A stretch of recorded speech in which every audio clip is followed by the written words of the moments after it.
आज दिनांक 31 मे 2025 रोजी संघटनेचे सदस्य माननीय मनोहर घुले साहेब यांनी वकिलाची परीक्षा पास झाले. ते सध्या हायकोर्टमध्ये प्रॅक्टिस करत आहे.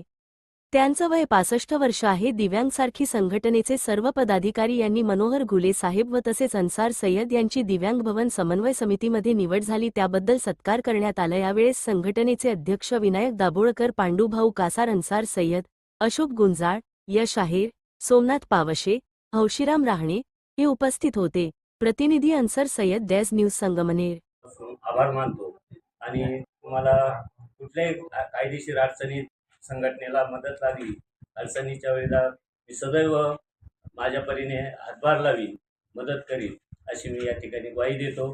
सर्वांचं मी पुन्हा मनस्वी घुले साहेब, आपण आता आपली जी निवड झाली हायकोर्टामध्ये, हो, उद्या आपल्या दिव्यांग सारथी संघटनेचे आपले दिव्यांग बंधू भगिनींनी यांना काही अडचण आली म्हणजे कोर्टामार्फत किंवा कायदेशीर सल्ला देण्यासाठी, हो. तर आपण यांना मदत करणार का? करणार, हो, अवश्य.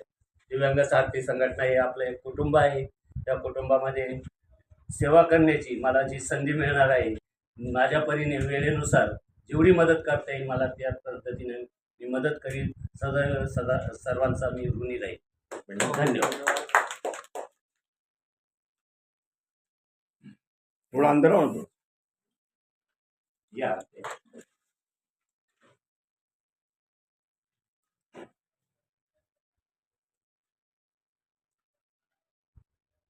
अन्सारबाईंची बी आपल्या दिव्यांग भवन याच्यामध्ये आपल्या समितीमध्ये दिव्यांग भवनाच्या इमारतीच्या कामामध्ये सदस्यपदी निवड झाली. त्यांचंही मी मनापासून यथेच्छ अभिनंदन करतो. धन्यवाद. गुंजाळ साहेब, बोलायचे काही नाही ना?